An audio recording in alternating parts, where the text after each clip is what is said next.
Hello subscribers, today I'm going to be talking to you and giving you help, tips and advice for surviving a zombie apocalypse.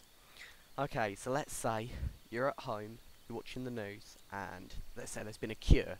You know, your classical, there's been a cure for cancer and now they're giving it to patients, in the hospital ward, but something's gone wrong, People starting to get really aggressive, starting to show signs of mental spasms, and just trying to bite people.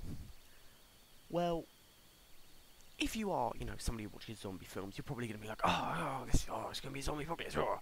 Well, luckily you've got the heads up. You roughly know what's happening. But for those of you that don't, zombies basically, in standard terms, because there's loads of different types of zombies you're looking at here. But in standard terms, your basic zombie is, it's a virus that's happened or something, And when you get bit by a zombie, you turn into one soon enough. Well, things like The Walking Dead and that, they say that, oh, spoiler alert here if you haven't seen The Walking Dead, that, everyone becomes a zombie when they die, and that the bite is literally, it just helps someone die, doesn't it? Because, they're losing blood from the bite. Well, basically, zombies don't get enough to eat, because, they've got to eat like us humans, because that's basically, well, some people beg to differ, that's basically what they are. They're us humans, but they're not anymore. Well, anyway, they need food as well, so if you can starve out a zombie, then, in sure enough time, they're going to die, and that's probably, the best way. But anyway, that's sort of your basic zombie, you have your fast zombies, like you ever seen the 28 Days Later movies. You got your slow zombies, like The Walking Dead. I do like to refer to those two, as they are probably one of the best zombie films out there. Be sure to, check out War Z, that has Brad Pitt, I think it is, coming out late 2013. But apart from that, so, back into our little scenario. So we're on the news. Anyway, let's just think this is a zombie outbreak, because the news, they're not going to know. What are they going to know about zombies, They think it's a load of heebie-jeebies. Let's say they are real. What first thing you want to do is literally what they say, you want to close all your entrances down. Make sure that there's no one that's going to be able to get in, lock your windows, pretty much everything. The next thing you want to get is some kind of weapon. Don't worry, if you're, let's say, out and about and you hear it somewhere, I will go into that. I might go into another podcast about that, but we're just going to do home scenario for now. So you're going to want to get a weapon. Nothing too heavy. You don't want to be running around with, like, massive, I don't know what to even think of. You don't want to be running like a massive piano, do you? Like a little electric piano, or like a hairdryer. Anything basically that's going to be cumbersome, not like a hairdryer, no. Anything that's going to be cumbersome, you're going to want to, not have with you. You want to be light on your feet. You're going to be able to take these zombies out nice and quick. So you're probably looking at something maybe like, if you have a machete. No, I'm kidding. Not every household's going to have that, but standard baseball bat. A hammer, blunt objects, sharp ones can even be the case. I mean, I've got myself a sword. It's only a small little Roman short sword at the top of my cupboard I like to keep. But that was there given to me. But anyway, not for a zombie apocalypse. But you never know, it could come in handy. But anything like that, good weapon. The next thing you want to do is run a bath. Now, it sounds weird, but you don't know when the water supply is going to be shut off next. So you're going to want to collect as much water as possible. So start boiling kettles, start getting water into containers, but do not drink any just yet. Reason being, you don't know what's caused this virus yet. It could be a water thing that's happened, it could be in the water. So your best bet is any bottled water that you have, is you are going to want to be preserving that water for later. But, just find out first. Usually it's not the water. But as long as you boil it, you're getting rid of any bacteria. So you've got your water. The next thing you want to do is, like I said, start filling containers with water, and then go downstairs, and where your food is, you're going to want to separate the foods that will spoil quickly from the ones that are going to last a long while. So, make sure you kept stock up on tins and bottles of water, basically. So any food like bread that's going to spoil quickly, you're going to want to ration that out. So, you've got a nice long-lasting food supply. And carrying on from that, you will then want to begin to pack food accordingly and pack a first aid kit. Right, now, I'm saying pack, reason being is because, in your house, whether you live in the city or in the countryside, soon enough it's going to be overrun. So you're going to want to have a kit that's ready to take if there is like an outbreak in your house or whatever. So begin to pack food accordingly, first aid kit, and then once you have those sorted, pack accordingly for clothing. Reason being, let's say it's hot in the summer, you don't want to be running around in one of your woolly jumpers that your nan's got to knitted you, do you? So, that's basically it. Hang on a second, there we go. So yeah, you don't want to basically be in summer, hot, sweaty, you want to pack accordingly. So if it's in summer, shorts, and a shorts sleeve, because you don't want zombies grabbing on, yeah, you don't want zombies grabbing onto your clothing. What else is there? Oh yeah, another thing. You've got your clothing, you want to stay hydrated. Water is going to be your new best friend, because when food runs out, you're pretty much going to be screwed over. Now for this next bit here, you might want to skip ahead a little bit, but if you really want to be super short, essential, necessary, recommended kits for surviving a zombie apocalypse is, you might want to take notes on these or just try and remember them: a weapon, water, food, clothing, medical supplies, a watch, so you know the time of day, so you know how much daylight you've got left, matches or a lighter to start a fire in case you need one, a torch, a compass. You don't really need one, but you know it's always good to have a compass, a GPS or sat nav so you always know where you are, a phone in case signal isn't down or you just need something, duct tape, because duct tape is, you know, it's multifunctional, you can use it anywhere, rope, a cord, string, that type of stuff to tie things up, a good pair of boots, because you know you don't want to be going out in your Vans, do you, on a zombie apocalypse, and warm clothing, because at night, even in the summer, it can still get really cold out there. So wicked, that's all the kit you will be needing for a zombie apocalypse. Alrighty, so being a zombie apocalypse, more than likely, you know, help's not going to come for a while. You know, you've seen the movies that, you know, everyone's like, oh yeah, go on, yeah, we'll hold out for help, don't worry. No, that is not how it works in these sort of things. You know, you are going to have to fend for yourself, and probably one of the main things that you're going to have that's going to be a trouble is keeping, you know, obviously, you know, yourself alive. So, you know, we've covered our food and water aspects, but what happens when your food and water supply runs out? You're going to have to go to a supermarket or a local shop, or if you do produce, you know, your own produce, then, you know, well, good for you. You know, you're going to be able to, you know, farm food and not be able to go anywhere. But for those of you who don't have a little allotment or somewhere close nearby where you can get food from, you're going to have to go to a shop or supermarket somewhere. Now, what you're going to probably want to do is think to yourself, you know, okay, so what's the nearest shop by? Now, I have near where I live, I have an Asda and a Tesco. The only trouble is that I just had this thing about everyone is going to want to go to the supermarket, or the supermarket is going to be, you know, overrun with zombies, and that's going to be a trouble. Now, if you have a corner shop, then that's great, you know, go there, resupply, and you're probably going to be able to last for maybe a couple of months on the food there, or maybe even a year. For those of you that don't have your close nearby corner shop, then, well, you wouldn't be fully screwed, but you're going to have to go to a supermarket. You know, so what you want to do is go to your supermarket, hopefully you can't just barge in there, but if there's any zombies, you might want to scout the area at night or during the day so you know that is there anyone there. Because, you know, you see in the movies all where civilization is completely broken down, you know, everyone else is going to be in your shoes. Or, you know, everyone's going to be able to relate to that. So, you always see, oh yeah, there's going to be, you know, bandits there, you know, people who have overrun, you know, and they're not going to let anyone in. You ask them politely, well, you can't exactly ask them politely. I don't know what I'd probably do in that situation. I mean, I guess you can try and reason with people there, but, you know, if there's people with guns there, you know, it's a tricky one. I mean, I don't know whereabouts you live, but there probably aren't going to be many people with guns there. And everyone else is going to, you know, want to find maybe more survivors, you know, so everyone can survive as a big group. But, you know, just go there and just collect the things you need. But it's a little bit tricky, because those who are out in the countryside, if it's trickier to get to a supermarket or that, then you are going to have trouble. You will have to eventually, you know, go on the move.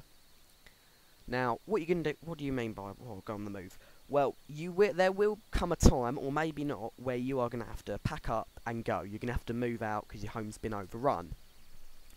Best place to go. Now, there's always been a big debate over you know, where do you go during the daytime or night time?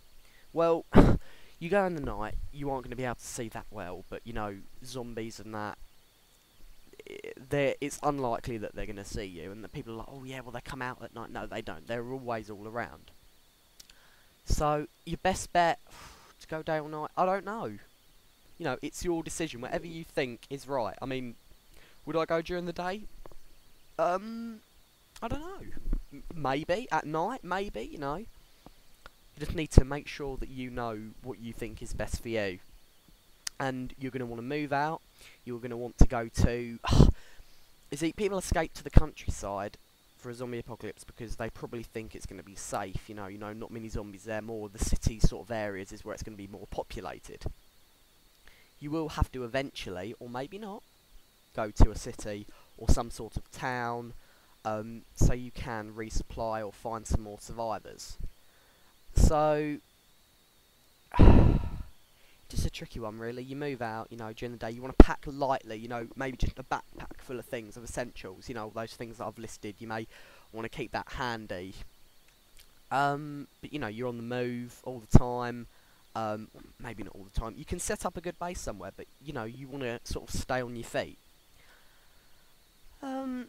Food, water, mainly big things, and I'll keep going on about it, but you know, it's so true. So you're going to have your food and water. Let me just have a quick think here. Food, water, supermarket, right. When you go to a city or an area, you want to make sure that there aren't any zombies there. If there are, you know, you're going to have to try and clear them out. Or you can try and be sneaky and sneak past them and get a few bits, but you know, you are going to maybe want to have to take them out so they don't, you know, interrupt you. So when going into shops, you know, be careful. Never suspect that anywhere is safe, because you never know what's around the corner. So you know, you go into your supermarket, make sure you check high and low. If there's anything, keep watch. You know, you could probably have somebody out the front. If you're on your own, just be extra careful, basically. What else have we got? Right, travelling in the woods is another thing. So, if you have a woods nearby you, there probably aren't going to be many zombies in the woods. You know, I can almost guarantee that. But there are not going to be hardly any zombies there. The reason being, you know, you all see in the movies, oh yeah, but zombies are attracted to sound. This is the thing, so you know, you want to be quiet throughout. But you know, you can't always think that there aren't going to be zombies in the woods, because you know, you can never know. Like in The Walking Dead, a helicopter comes over and the zombies will follow that helicopter in direction, and they won't just stop and go, oh yeah, oh I can't be bothered to follow it anymore. They will keep following it in the direction that they last saw it travel. But the woods is pretty good, because you know, if you've got slow zombies, then it's great, because you know, they'll just stagger, fall over, whatever. Fast zombies, however, you're probably going to want to stick to, you know, sort of city, road, not necessarily industrial areas, but where there's a path, so that you can literally just sprint it, because you don't want to fall over in the woods and have, you know, running zombies completely take you down. Stay well camouflaged, that's probably another thing to cover. Zombies, they're not that good at seeing either, you know, they're just attracted to smell and sound, basically. So if you stay well camouflaged and hide and be quiet, then you are going to be pretty safe. What else have we got? Yeah, so the woods, it's a good idea for slow moving zombies, but for fast you're going to probably want to stick to the tracks. Righty ho, so next up is, but what if somebody gets bitten? Well, if somebody gets bitten, then there's either probably 2 or 3 things that is possible to happen. It could be that, you know, it's like The Walking Dead, you know, everyone has the virus, you know. Whenever you die, you instantly become a zombie, or, you know, wait a few minutes and you'll become a zombie. Or it could be a case of, you know, you get bitten, and that's what causes you to turn into a zombie, because of the bite, and look, not everyone has it. If somebody you know, like a family member or a friend, gets bitten, it's honestly your choice whether you kill them there and then once they've got bitten, you know, because they probably will become a burden depending where they're bit. You know, if they're bit on the leg and they're hobbling around, you know, you are going to want to be quick and agile and be able to get away from these zombies, and you don't want them to be a bit of a trouble. And you're probably thinking, oh yeah, well that's easy for you to say. What if one of your family members got bit? Well, I would probably wait to see how other people react. So if they do turn, so you actually find out what is the cause. If it's just a simple case of, somebody's been bitten and it's a case of it's just a blood loss thing and when they die they turn into a zombie, then either, depending where it is, if it's on like a wrist or top of the arm, either amputate it, to stop infection maybe spreading, or just try and, bandage it up so they stop bleeding. I probably do one of those. But if it was a case of the minute that they're bit, they are going to turn into a zombie, if I knew that, I'd probably have to give my last word to them and explain, and then, do what you have to do, kill them. But, that's only, that's only if, you are definitely sure. But, you want to hope that that just doesn't happen, you want to stay safe. You don't want anyone to be bitten.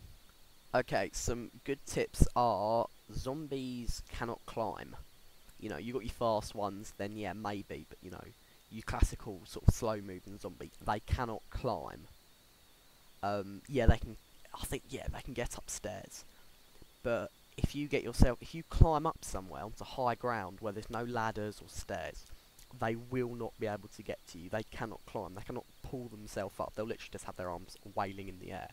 So even if it's the case of you get on top of a car, as long as the zombies aren't tall enough to grab you, then, you are going to be safe, because they just cannot climb. So high ground is always best if there is any way of getting to high ground. Probably if your house gets invaded and there is no other exits through windows, if you've got an attic, get up there and just bring the ladder up, because there's no way they're going to be able to, and then, see how long you can survive up there and just try and break through the attic if you can. If not, leave it for a while and just come down, and if you've got some weapons, take out the zombies. Another thing is scratches. If a zombie scratches you, then you probably might turn. Basically, any sort of contact where their blood or anything, gets onto your body, for any sort of, I think it's orifices or something like that. So if blood gets in your eye, their blood, or in your mouth, then, the virus is probably now in your body. So, you want to keep far distance away, which is to come to another reason, which is guns. If you've got a gun, great. And remember, they are quite loud, so only use it if you really need to. And when you do use, like, melee weapons and that, make sure you're a good sort of distance away. You don't want, like, a really, really small hammer, and you have to wait for them to get about a few centimetres towards you before you can start doing any damage. Throwing objects is good as well. You want to keep them nice and far away. Knives are good as well, because, I doubt, because, we're in the UK, or if you're listening to this in another country, you may have guns. If you do, that's great, but you want to stick to maybe knives, so that you can take out the zombie quietly, but, be careful. In fact, if you're not quite sure what good sort of zombie places there are to, like, hide out at, or if you need a gun shop, or any sort of areas that you think will help during a zombie apocalypse, I'll link, because I saw a really, really, really good website that has a map. So if you type in your postcode, it will come up with your area and everything around that could be useful to you. And when I typed it in, I didn't realise that I'm only like half an hour away from a gun shop, which is, which is great. So do be sure to check that out. I'll link that in the description so that you know how to be, like, super safe from, zombie apocalypse. So yeah, basic things to remember are, zombie apocalypse, it's all about survival. You will have to take risks, perhaps. Risks. Perhaps, you'll have to make some decisions that, you may regret. But, hey ho, it's a game of survival, basically. They will eventually, if what happens, I very much doubt it. They will eventually all die out, all the zombies will, because they'll either die of hunger or whatever. Yeah, it's all about survival. You want to make sure that you're safe, maybe even the people around you are safe, but it's all about keeping, yourself alive. So, pretty much do what you need to do to keep yourself alive, but, obviously be aware of other people, because civilization may possibly have to, rebuild again, because outbreak like this, you know, you can have people looting shops and everything, because everyone is selfish when it comes to these things, and they will want to put themselves first. Of course, like first aid. So just be sure of that. Right, so that's all from me doing this zombie apocalypse survival podcast thingy-ma-bobby. If you liked it, then, you know, please put in the comments, you know, what you thought of it, what maybe more I could add to it that you'd like to know about how to survive a zombie apocalypse. And yeah, so, in fact, no, there is one more thing to quickly talk about here. Vehicles, okay? You are probably going to want to be travelling by foot, but if you have a car and that, make sure it's nothing like massive, or a motorbike, you know, as long as you stay stocked up on petrol so you can make a quick escape, then that's good. But you have to remember, maybe roads will be blocked, like big motorways. Be careful when going down those, because you'll probably find there's going to be a lot of abandoned cars there, and getting your car down there is going to be extremely tricky. And, you know, travelling by foot, that's pretty good. But anyway, yeah, that's all from me for now. Like I said, make sure to comment, maybe ask me some more things that you'd like to know about a zombie apocalypse. And I could probably put that in the next one. So yeah, thank you very, very much for listening. I hope you have enjoyed, and always remember to keep calm and carry on gaming. This is Lewis, signing out.